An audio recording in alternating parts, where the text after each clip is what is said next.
kindlasti tahame, et Jeesus Kristus rohkem tegutseks meie eludes. Et ta näitaks meile, et on koos meiega, et igas olukorras me võime pöörduda tema poole ja tema teeb meie jaoks seda, mida me vajame. Aga mitte alati niisugune tunne, et Jeesus Kristus on koos meiega. Ja just seepärast on niisugused Jeesuse Kristuse nõudmised, et me peame suhtuma temasse väga tõsiselt. Kuidas sellega on? Mõtisklegem selle üle, kas me tõesti suhtume Jeesusesse Kristusesse tõsiselt oma igapäevases elus.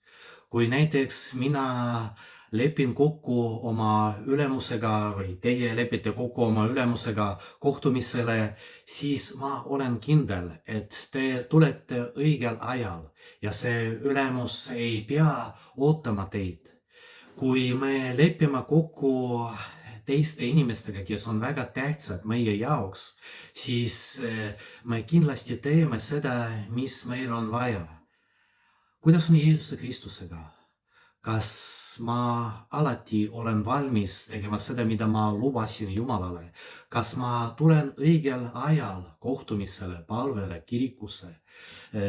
Kas ei ole niimoodi, et kui on mingi valik ja ma pean ka tegema midagi muud, vaatamata sellele, et mõtlesin alguses, et ma teen midagi Jeesuse Kristuse jaoks, ma loobun sellest. No lõppude lõpuks on mingis mõttes pihisakrament. No ei saanud seda teha ja mis edasi. Tähtsate inimestega me niimoodi ei käitu.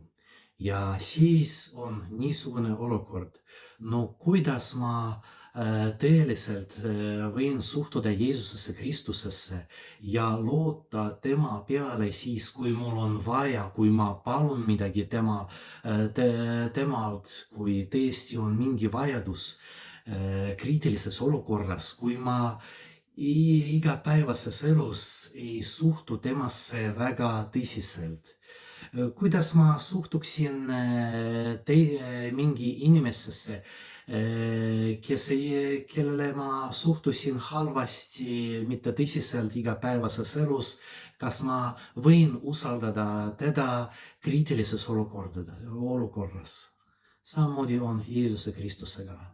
Kui ma ei suhtu tõsiselt temasse igapäevases elus, kui ma luban, aga ei täida, kui ma hilinen palvele, kui ma loobun palvest, võib-olla siis, kui tuleb kriitiline hetk ja ma tahan midagi saada, siis ma ei saa, sellepärast et tegelikult Jeesus Kristus ei ole tähtis minu jaoks.